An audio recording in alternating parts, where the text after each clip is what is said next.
Breaking news కూకట్పల్లిలో బడా నిర్మాణ సంస్థ హానర్ హోమ్స్ నిర్లక్ష్యానికి యువకుడు బలైపోయాడు. క్రేన్ వర్క్ చేస్తున్న ఉమేష్ పటేల్ అనే కార్మికుడు 24వ అంతస్తు నుంచి పడి మృతి చెందాడు.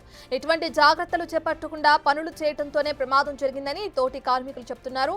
ఘటనపై పోలీసులకు ఫిర్యాదు చేసినప్పటికీ వాళ్ళు నిర్మాణ సంస్థకే సహకరిస్తున్నారని బాధితులు ఆవేదన వ్యక్తం చేస్తున్నారు.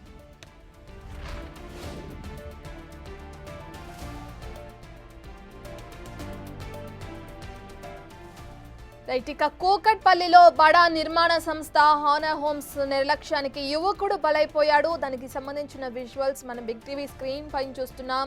క్రేన్ వర్క్ చేస్తున్న ఉమేష్ పటేల్ అనే కార్మికుడు 24వ అంతస్తు నుంచి పడి మృతి చెందడం జరిగింది. మనం సెకండ్ బాక్స్ లో చూస్తున్నాం. యువకుడిని హాస్పిటల్ కి తరలిస్తున్న క్రమాన్ని కూడా చూస్తున్నాం. ఎవరైతే ఆ ఫోటోలో కనిపిస్తున్న వ్యక్తే 24వ అంతస్తు నుంచి కింద పడిపోయి చనిపోవడం జరిగింది. ఎటువంటి జాగ్రత్తలు చేపట్టకుండా పనులు జరిగిస్తున్నారు. ఇక అందువల్ల ప్రమాదం జరిగిందని అతనితో పనిచేస్తున్న తోటి కార్మికులు చెప్తున్నారు. అయితే ఈ ఘటనకి సంబంధించి పోలీసులకి ఫిర్యాదు చేశామని చెప్పి అంటున్నారు. కానీ ఆ పోలీసులు మాత్రం నిర్మాణ సంస్థకే సహకరిస్తున్నారని బాధితులు ఆవేదన వ్యక్తం చేయడం కూడా మనం చూస్తున్నాం. ఇప్పటికే బాడీని హాస్పిటల్ కి తరలించడం కూడా తెలిసింది. దానికి సంబంధించిన పోస్ట్ మార్టం కూడా నిర్వహిస్తున్నారు అటు వైద్యులు. దీనికి సంబంధించి పోలీసులు కేసు నమోదు చేసుకున్నారు. కానీ అటు ఎవరైతే నిర్మాణ సంస్థ యజమానులు ఉంటారో వాళ్ళకి సపోర్టివ్ గా మాట్లాడుతున్నారని చెప్పి బాధితులు ఆవేదన వ్యక్తం చేయడం కూడా మనం చూస్తున్నాం. సో 24 అంతస్తుల నుంచి పడిపోయిన వ్యక్తి ఎట్టకేలకు మృతి చెందారు.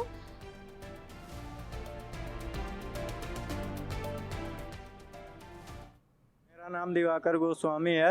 जो ख़त्म हो गया जिसका डेथ हो गया उसको सेफ्टी वेफ्टी कुछ नहीं मिला था, ना शू मिला था, ना ही सेफ्टी मिला था, ना ही ये वो मर गया कि क्या है। ऊपर से बूम प्रेशर चला रहा था।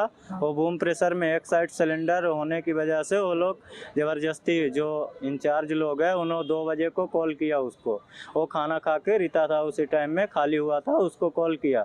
उसको बुलाने के बाद है ना उसको बुला के ड्यूटी में बैठा दिया। बैठाने के बाद वो ऊपर गया। ऊपर से 6-7 बजे के बीच में नाइट को शाम टाइम 6-7 बजे के बीच में उसके साथ ऐसा हुआ। ये होनर होम्स में काम करते। कितना साल से कर रहा? वो 4-5 महीने के बीच से कर रहा है ऐसा। उसका नाम युवराज पटेल है। రైట్, ఇదే అంశానికి సంబంధించిన పూర్తి డీటెయిల్స్ అందించడానికి మా ప్రతినిధి విజయ్ అందుబాటులో ఉన్నారు. రైట్ విజయ్, ఆ నిర్మాణ సంస్థ దీనికి సంబంధించి ఏమైనా స్పందించడం జరిగిందా?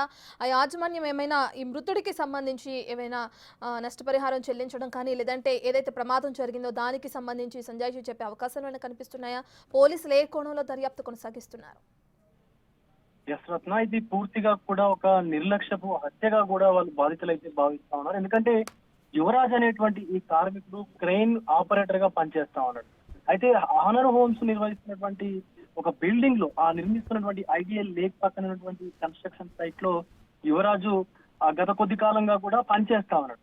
అయితే సుమారుగా 2 గంటల టైంలో, రాత్రి 2 గంటల టైంలో అతన్ని తిరిగి డ్యూటీలోకి పిలిపించారు. అంటే 6 నుంచి 7 గంటల సమయంలోనే అతని డ్యూటీ అయిపోయింది. వర్క్ అయిపోయిన తర్వాత కూడా అక్కడ ఉన్నటువంటి సూపర్వైజర్ నిర్లక్ష్యం వల్ల, సూపర్వైజర్ బాధ్యత రాహిత్యం వల్లనే ఈ ప్రమాదం జరిగినట్టు తెలుస్తా ఉంది.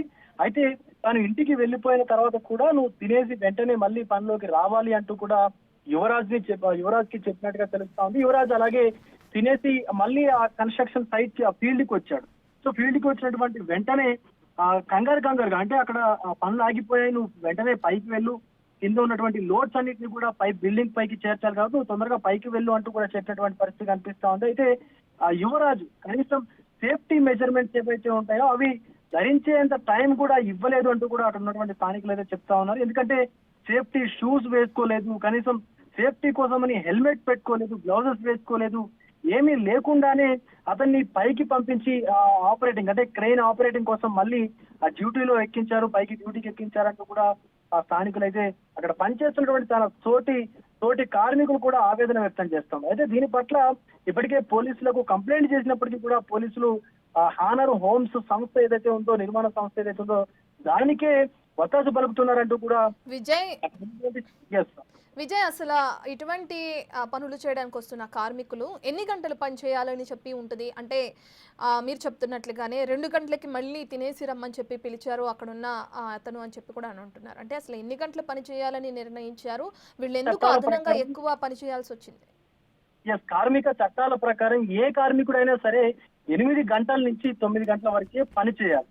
సో ఆ 8 గంటల డ్యూటీ అయిపోయిన తర్వాత తన పర్సనల్ వర్క్స్ ఏమున్నా కూడా చూసుకునేటువంటి పని ఉంటుంది. కానీ ఇక్కడ ఉన్నటువంటి ఆ నిర్మాణ సంస్థలో పనిచేస్తున్నటువంటి ఒక సూపర్వైజర్, అక్కడ ఉన్నటువంటి మేనేజర్ కూడా వీళ్ళతో అంటే బయట రాష్ట్రాల నుంచి పొట్టకూటి కోసం వచ్చినటువంటి కార్మికుల చేత ఎక్కువగా పని చేయిస్తూ, అంటే వాళ్ళ పని వేళలు అయిపోయిన తర్వాత కూడా తిరిగి మళ్ళీ ఆ పనిలోకి రమ్మంటూ కూడా వాళ్ళని వేధిస్తున్నటువంటి పరిస్థితి కనిపిస్తోంది. మనం ఇప్పుడు ఆ కారణం చేతనే అంటే అతను అప్పటికి చాలా సేపు ఎంతో ఎత్తులో అంటే మనం క్రెయిన్స్ చూస్తుంటాం, బహుళ అంతస్తులు నిర్మిస్తా ఉంటారు.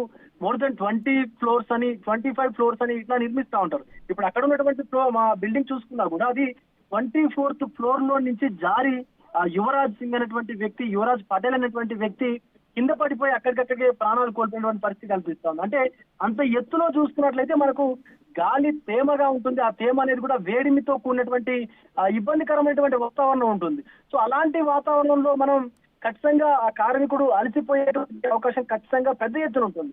కానీ తను పనిచేసి సుమారుగా 8-9 గంటలు ఉదయం నుంచి సాయంత్రం వరకు పనిచేసినప్పటికీ కూడా మళ్ళీ తిరిగి తను రూమ్ కి వెళ్ళిపోయిన తర్వాత తన నివాసానికి, అక్కడే ఉన్నటువంటి కన్స్ట్రక్షన్ సైట్ లో ఉన్నటువంటి తన నివాసానికి వెళ్ళిపోయి తను భోజనం చేసి పడుకున్నటువంటి సమయంలో కూడా తిరిగి మళ్ళీ నువ్వు వచ్చి పనిలో చేయాలి, పని చేయాలి అంటూ కూడా ఒత్తిడి చేసినటువంటి పరిస్థితి కనిపిస్తా ఉంది. ఆ ఒత్తిడి వల్లనే అప్పటికే అలసిపోయినటువంటి యువరాజు పటేల్ అనేటువంటి ఆ కార్మికుడు ఇప్పుడు పైకి ఎక్కి ఏదైతే మనకు ఎలివేటర్ ద్వారా ఆ క్రెయిన్ పైకి ఎక్కి లోపలికి వెళ్ళేటువంటి క్రమంలోనే అదుపు తప్పి కింద పడిపోయినట్టుగా తెలుస్తా ఉంది. అయితే అప్పటికే కింద ఒక వర్క్ జరుగుతున్నట్టుగా చెప్తా ఉంది. ఆ బ్లోయర్ కి సంబంధించిన వర్క్ జరిగే క్రమంలోనే పూర్తిగా వైబ్రేషన్ ద్వారా అంటే ఆ క్రెయిన్ ఏదైతే ఉందో అది పూర్తిగా వైబ్రేట్ అయినటువంటి పరిస్థితి కనిపిస్తా ఉంది. కాబట్టి కింద ఎంత కొద్ది మొత్తంలో వైబ్రేట్ అయినా కూడా అది పైకి వెళ్ళేసరికి పెద్ద మొత్తంలో ఉంటుంది. సో అది అక్కడ అలాంటి పరిస్థితుల్లో యువరాజ్ పటేల్ పూర్తిగా తన పైన తాను నియంత్రణ కోల్పోయి కింద పడిపోయినట్టుగా తెలుస్తోంది. దీనికి సంబంధించి అటు ఇప్పటికే నిర్మాణ సంస్థ కూడా ఇంతవరకు బాధ్యత వహించలేదు అంటూ కూడా ఆవేదన వ్యక్తం చేస్తా ఉన్నారు యువరాజ్ పటేల్ కుటుంబ సభ్యులు. తోటి కార్మికులైతే ఇంతవరకు ఎలాంటి నష్టపరిహారం కూడా ఇవ్వలేదు కంపెనీ అంటూ కూడా ఆవేదన వ్యక్తం చేస్తున్న పరిస్థితి కనిపిస్తా ఉంది. Ratna. Right, thank you Vijay. Right, ఇక హానర్ హోమ్స్ నిర్మాణ సంస్థ నిర్లక్ష్యానికి ఒక యువకుడు మృతి చెందడం జరిగింది. దీనికి సంబంధించి పోలీసులు కేసు నమోదు చేసుకుని విచారణ కొనసాగిస్తున్నారు. అయితే అటు నిర్మాణ సంస్థ యాజమాన్యం మాత్రం ఏ విధంగా స్పందించడం లేదని తోటి కార్మికులు ఆరోపిస్తున్నారు.